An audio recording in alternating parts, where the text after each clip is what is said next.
ele deixou tudo para seguir Jesus.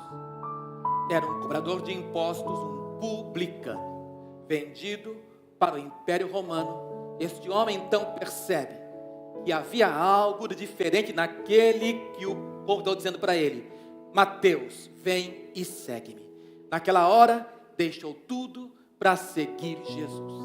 Eu quero que você leia comigo este Evangelho de Mateus e vamos compreender nesta tarde o que significa o ensino de Jesus. O que é que impressionou Mateus? Vamos perceber neste Evangelho, vamos ler o Evangelho de Mateus, vamos entender que este Evangelho é o Evangelho do Reino. Portanto, o Rei Jesus está procurando por súditos, os chamados filhos do reino. E como filhos do reino, eles devem seguir aquilo que o rei diz. Eles devem compreender que o reino tem as suas próprias leis. E que nós, como filhos do reino, obedecemos aquilo que o Senhor Jesus nos instruiu. Vamos ver aquilo que o Senhor ensina no Evangelho de Mateus, capítulo 5, nas bem-aventuranças, capítulo 5, vamos ver um pouquinho mais adiante, versículo número 17. Vamos ler Mateus, capítulo 5, versículo 17. Amém? Estão aí? Diz assim: não cuideis que vim destruir a lei ou os profetas. Não vim abrogar, mas cumprir.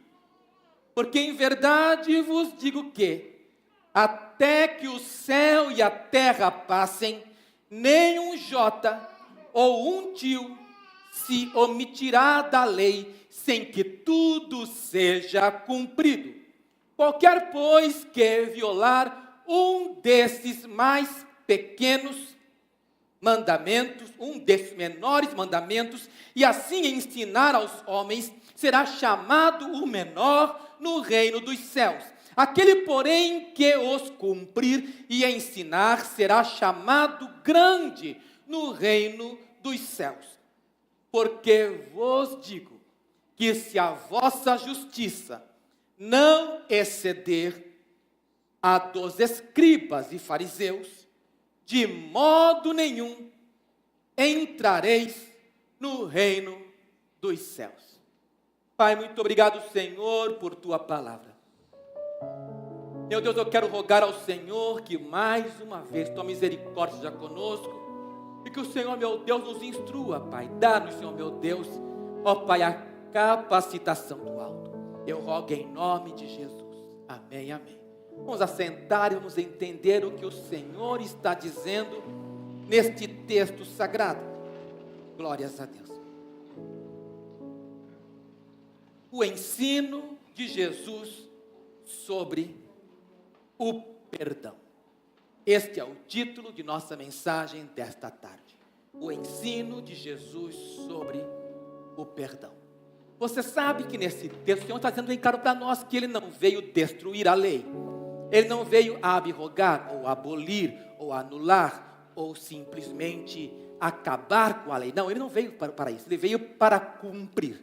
E, portanto, Ele cumpriu a lei, que como está escrito em Romanos, capítulo número 10, versículo 4, porque o fim da lei é Cristo, para a justiça daquele que crê. Ou seja, Jesus é a finalidade, Ele é o cumprimento da lei.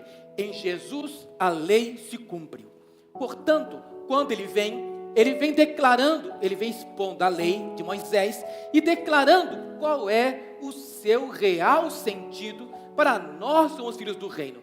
A lei, ela permanece, porém a lei tem para nós um sentido que o próprio Senhor vai nos declarar nesse texto. Vamos compreender, acompanhe comigo, porque Ele nos fala sobre a questão do perdão, dizendo para nós que se a nossa justiça não exceder, não for diferente, não for maior, não for além do que a justiça farisaica ou dos escribas, será uma justiça que não nos dará condições de entrar no reino. Por quê? A justiça do fariseu era uma justiça aparente. ele se sentia cumpridor da lei. Ele achava que estava cumprindo, mas era uma coisa maquiada, como alguém que de repente toma um celular e passa o filtro, e ali ele aparece maquiado, ele aparece diferente. Não é o que ele realmente é, porque ali ele não mostra realmente o seu rosto, ele mostra aquilo que ele gostaria de ser. E a lei não veio para maquiar, para disfarçar a real condição do homem. Não, ela veio para revelar o que existe dentro de nossa incapacidade de cumprir a lei. Então, Jesus veio cumprir a lei, tendo-a cumprido, ele agora pede de nós que nós entendamos que através de Jesus nós podemos cumprir os seus mandamentos. Amém?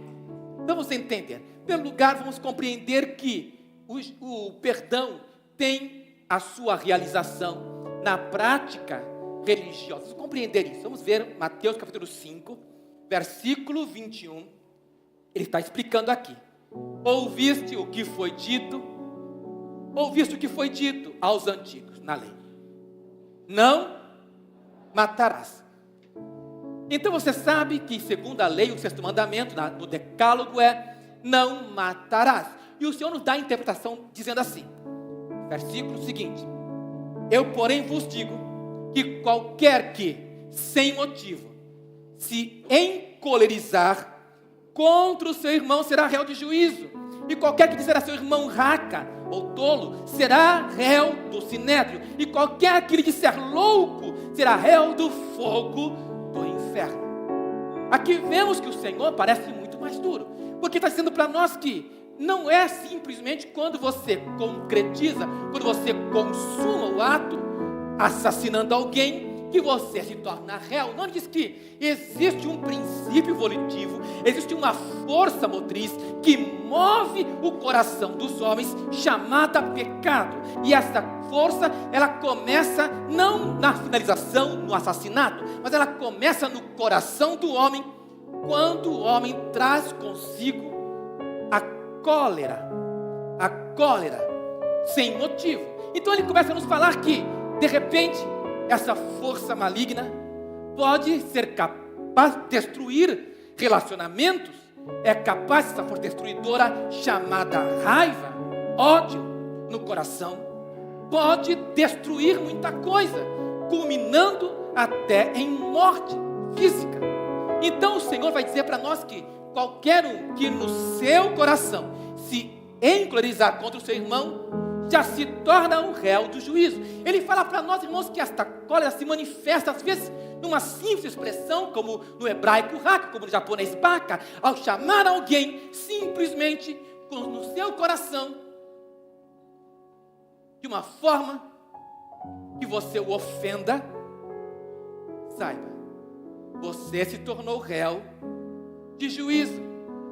É nesse sentido que o Senhor vai falar para nós. Se isso acontecer, ele diz assim, vamos seguir no versículo, ele diz: portanto, se trouxeres ao altar a tua oferta, e você perceber, se te lembrares de que o teu irmão tem alguma coisa contra ti, note, nesse caso, você percebeu: eu acho que eu magoei meu irmão, eu acho que eu o machuquei, talvez disse alguma coisa, fiz algo que o deixou triste comigo, ou com raiva de mim.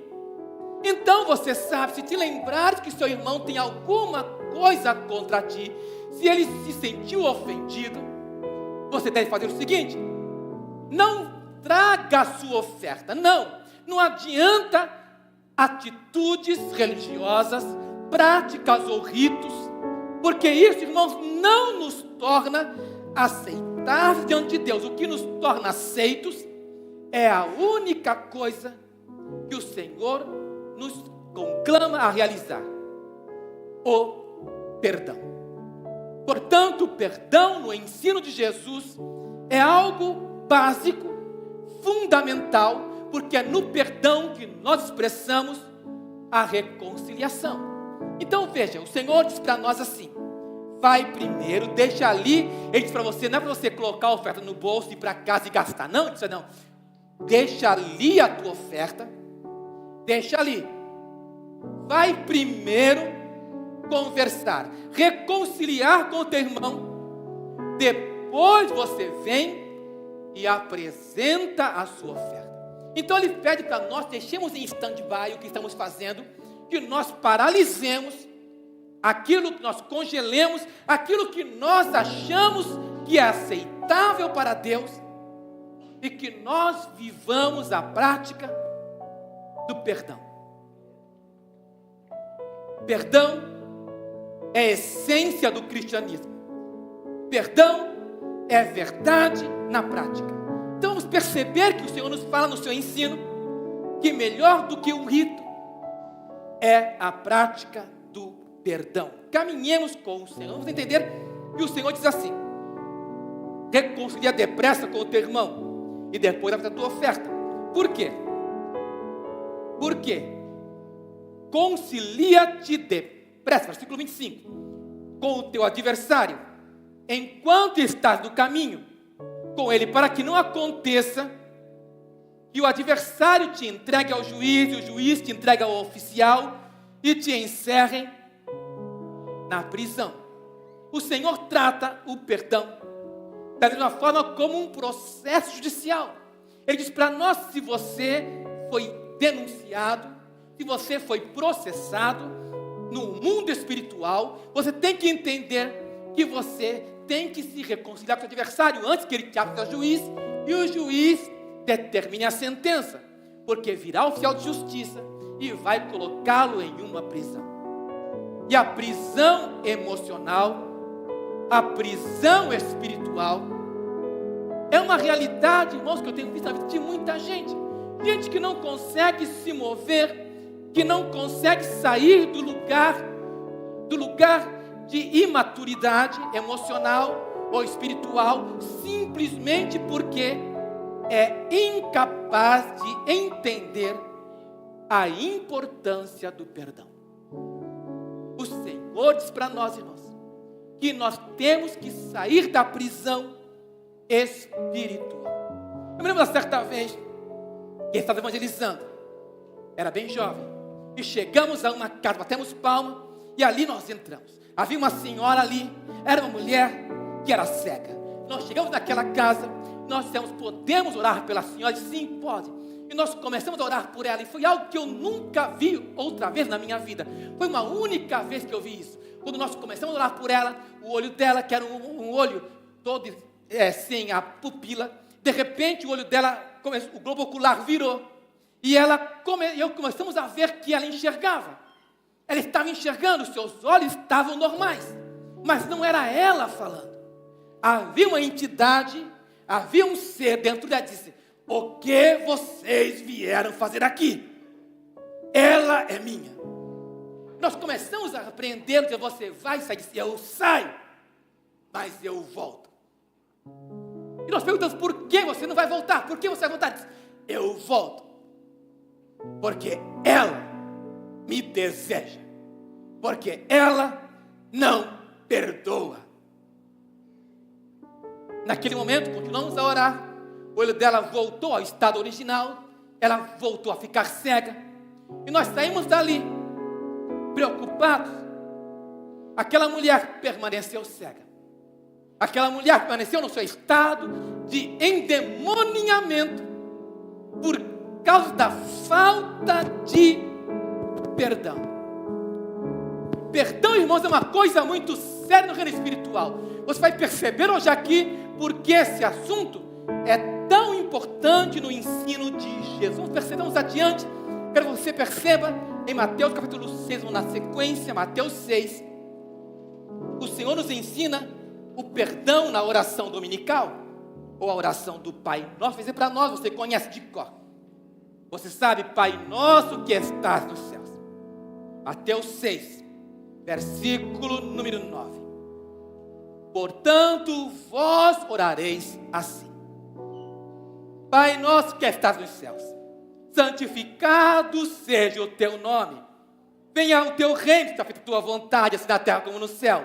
O pão nosso de cada dia nos dai hoje, e perdoa as nossas dívidas, assim como nós perdoamos os nossos devedores.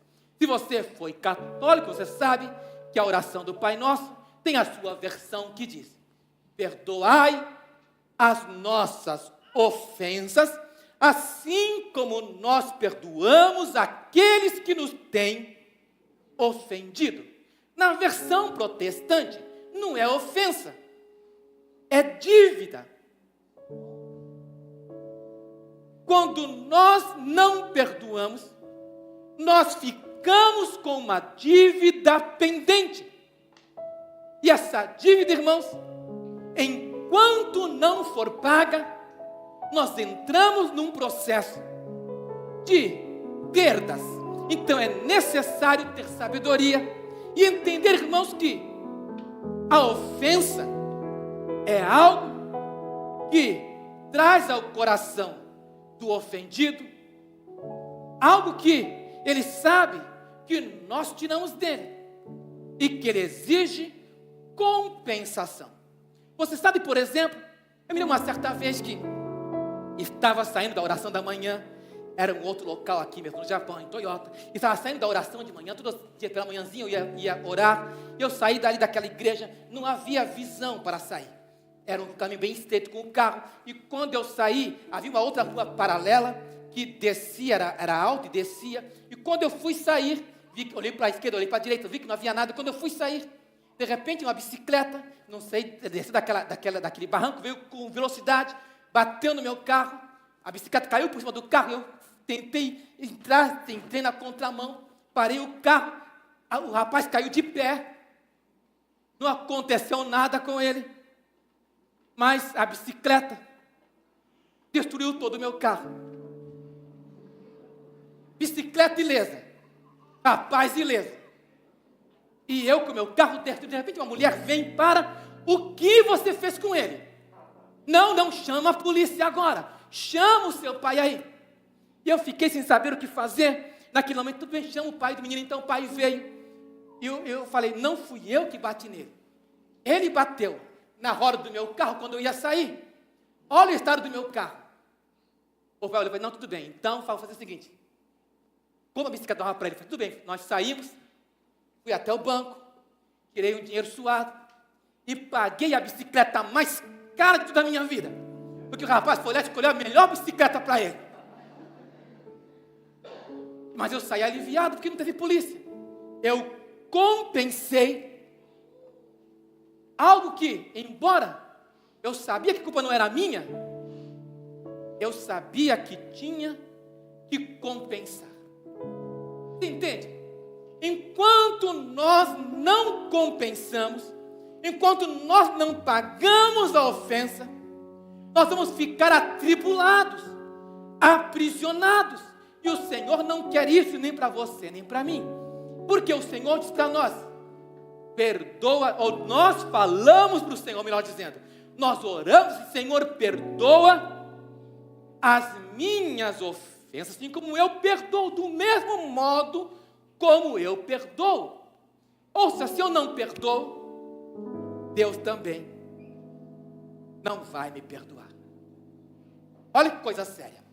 Vamos seguir no ensino sobre o perdão, porque ele vai falar mais alguma coisa, falar para nós também, de uma forma prática, na cura do paralítico, no capítulo 9. Alguns homens trazem um homem aprisionado pela paralisia. Esse homem é carregado por 4 outros homens. Mateus capítulo número 9. E quando ele chega ali,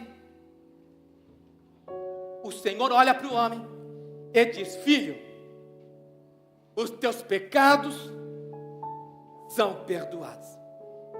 E os escribas estão ali, começam a dizer, ele está blasfemando. Como ele pode falar uma coisa como essa? Naquela hora o Senhor diz, o que é mais fácil dizer? Filho, perdoa os teus pecados, ou levanta e anda. O que nós compreendermos aqui, irmãos? Eu sei que os escribas tinham razão, porque aquilo era uma blasfêmia. Como é que Jesus podia dizer para aquele homem, filho, os teus pecados são perdoados? Olha, irmãos, qualquer um pode falar isso, não é? Se você olha para alguém, os teus pecados são perdoados, só que você tem que ter autoridade para perdoar os pecados. E é claro que só pode perdoar o pecado aquele que foi ofendido. Não faz sentido eu pisar no pé do pastor Wilson e pedir perdão para o irmão Ricardo. Porque não foi no pé do Ricardo que eu pisei, foi no pé do Wilson. Então a única pessoa que pode perdoar é ele. E é claro, para os fariseus, quando o Senhor disse: filho, os teus pecados estão perdoados, entendendo que o Senhor estava reivindicando divindade. O Senhor estava declarando: eu, como Criador, como Senhor, perdoo os teus pecados. Aquele homem entendeu que aquele que ele tinha ofendido, o Senhor, o Deus Supremo, estava agora em carne humana, dizendo para ele: filho, os teus pecados são perdoados. Naquele momento, os fariseus, ele blasfema, mas o Senhor diz: para que saibasse do homem ter autoridade para perdoar os pecados, pega a tua cama, levanta e anda. O poder do perdão é terapêutico, o poder do perdão traz a cura, o perdão restaura, o perdão nos traz, aleluia, a bênção de Deus. Vocês estão compreendendo? Mas o Senhor vai nos falar um pouco mais sobre este assunto. Vai falar para nós, irmãos, que Deus pode perdoar os pecados, mas é necessário que nós compreendamos que Deus se revela na pessoa do Espírito Santo. E nós temos que tomar muito cuidado, porque o Espírito Santo não se vê. O Espírito do Senhor que está em nós deve ser respeitado. Não podemos ser o Espírito Santo. Olha o que o Senhor diz para nós. Mateus 12, versículo 31. Ele diz assim: portanto eu vos digo, todo pecado e blasfêmia se perdoará aos homens, mas a blasfêmia contra o Espírito Santo, contra o Espírito, não será perdoada aos homens. E qualquer que disser alguma palavra contra o Filho do Homem, ser-lhe-á perdoado. Mas se alguém falar contra o Espírito Santo, não lhe será perdoado, nem neste século, nem no futuro. Eu sei que há muita gente preocupada, alguns até conversaram comigo: pastor, não tem jeito para mim, eu pequei contra o Espírito Santo. E começa a chorar. Tentar aliviar a peça, eu digo para ela: impossível que você tenha pecado contra o Espírito Santo, porque o Espírito Santo é que nos conduz ao arrependimento. Se você está arrependido, significa que você não pecou contra o Espírito Santo. Porque a blasfêmia contra o Espírito Santo é atribuir ao diabo aquilo que somente Deus poderia fazer. Então, irmãos, o Senhor está dizendo para nós que tome muito cuidado. Saiba que quando Deus está agindo, quando o Espírito Santo está no ambiente dizendo para você: perdoa, não resista à ação do Espírito Santo. Saiba que o Espírito Santo deseja que nós tenhamos reconciliação, comunhão uns com os outros. Portanto, não há como entender, irmãos. Eu não entendo algumas pessoas, por mais que eu queira, me esforço, não consigo compreender porque alguns deixam de exercitar o perdão e preferem a separação. Olha o que o Senhor está dizendo para nós. Ele diz para nós, no capítulo de número 18, versículo 15. Ele vai falar para nós que na igreja é normal haver algumas dificuldades. Mas ele diz, capítulo 18, versículo 21. Versículo 15. Ora, se teu irmão pecar contra ti, nesse caso agora, você é o ofendido. O seu irmão foi o ofensor. Se ele pecar contra ti, vai e repreende-o entre ti e ele só. Se ele te ouvir, ganhar-te o teu irmão. Ele diz para nós, queridos, que se você foi ofendido, não espere o ofensor deixar a oferta no altar, ele lembrar, ele perceber. Não deixe que a mágoa, que a amargura cresça no seu coração, se antecipa. Ou seja, algumas pessoas falam: por que somente, eu já ouvi isso, Por que somente eu? Porque sempre eu que tenho que pedir perdão. Já ouviu isso? Talvez não seja você um desses que fala isso, né? Só eu que tenho que pedir perdão. Ele nunca pede, ela nunca pede perdão. Que bom, irmão, você é o mais quebrantado. Continue assim, perdoando sempre. Porque, irmãos, o Senhor disse aqui nessa passagem, para nós, dizendo para nós que na igreja vai acontecer de você, de repente, falhar com seu irmão. Mas ele diz, vai até ele, conversa com ele, conversa com o teu irmão, pede perdão, mas não vá repetir toda a história. Não, irmão, irmão, eu falei com você, me perdoa. Eu quero te pedir perdão. Se o irmão te ouvir, você ganhou seu irmão. Se ele não te ouvir, não desista. Converse com o presbitério. Vá com mais 2 irmãos. Irmãos, eu quero te pedir perdão, eu preciso de você. Nós cantamos na igreja, eu preciso de você precisa de mim. Nós precisamos uns dos outros. Mas não leve para casa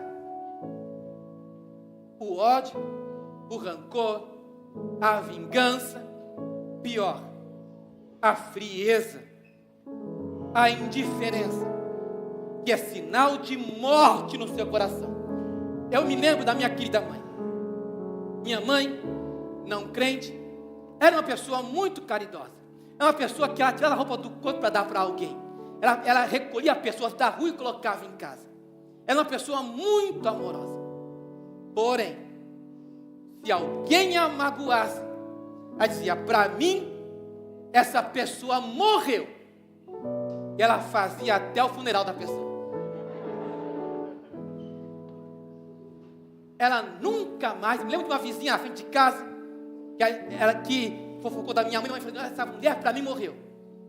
Ela nunca mais dirigiu palavra para aquela mulher. Não olhava para ela. Ela matou a mulher no coração dela. Eu fico pensando, minha mãe não conhecia Jesus. Então até posso entender que ela era uma mulher que se magoava profundamente. Mas eu não posso aceitar que você, que nós conhecemos Jesus, que conhecemos a palavra, matemos pessoas em nossos corações.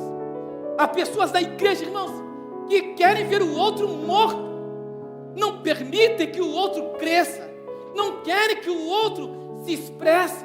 Isso é uma coisa que não vem do coração de Deus, mas vem de um coração maligno. Então, irmão, o Senhor está dizendo para nós o seguinte, ele diz no texto, se o teu irmão pecar contra ti, vai reconciliar com ele depressa, trata isso. Mas se ele não te ouvir, não ouvir mais 2, então saiba que essa pessoa, irmão, não quer reconciliação, deixa eu aí, como o fariseu publicano, deixa ele esquentando um banco.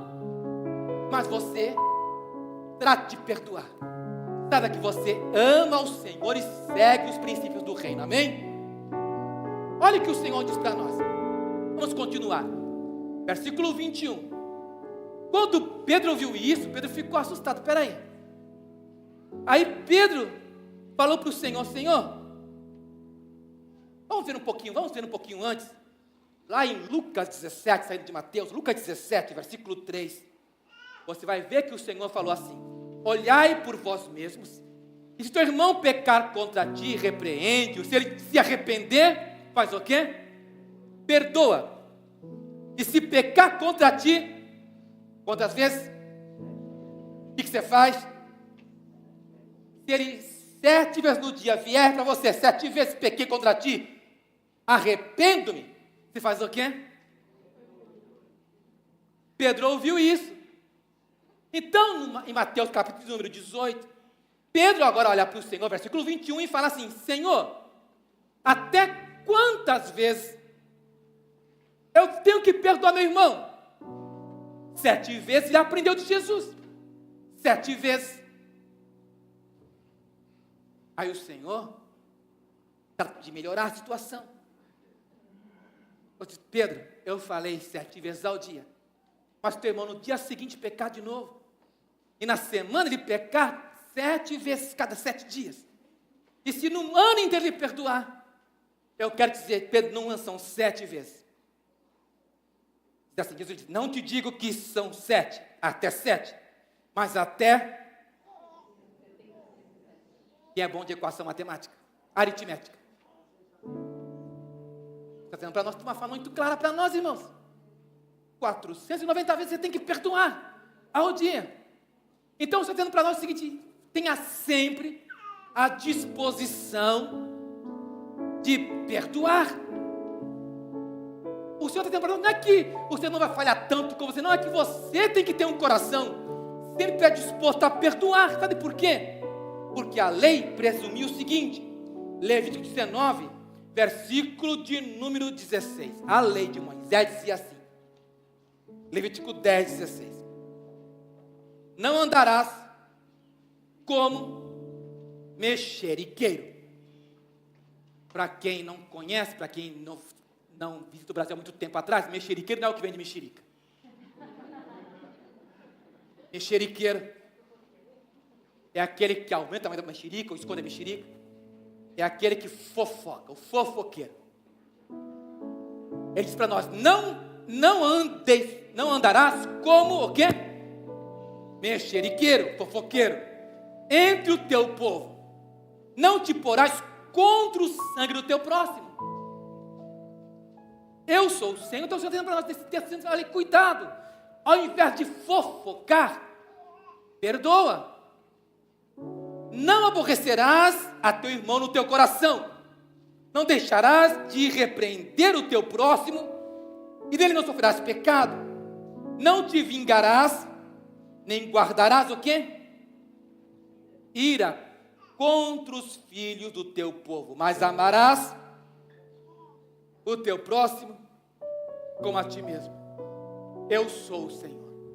Então a lei, ela previa isso, está dizendo para nós que quando você não perdoa, você fofoca. Quando você não perdoa, você se vinga. Quando você não perdoa, você guarda no coração. O Senhor diz para nós, não é assim. Deve haver perdão. Assim como Ele nos perdoou, devemos também perdoar uns aos outros. Amém? Você pode dizer amém? Amém. Fique de pé.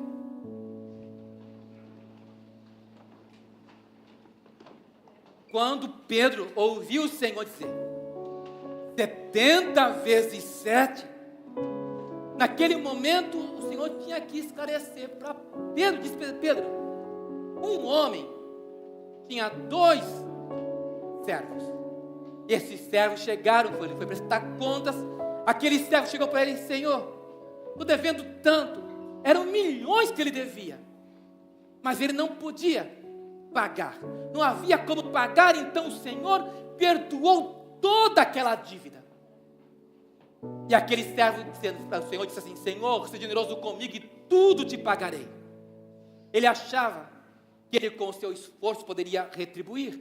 Então quando ele sai, o primeiro que ele vê que ele devia, ele diz, paga o que você me deve. E o que eu devia para ele era uma coisa ínfima, era tão pouco. Não, você vai pagar. Não tem como te pagar. Não tem, então você vai para a cadeia.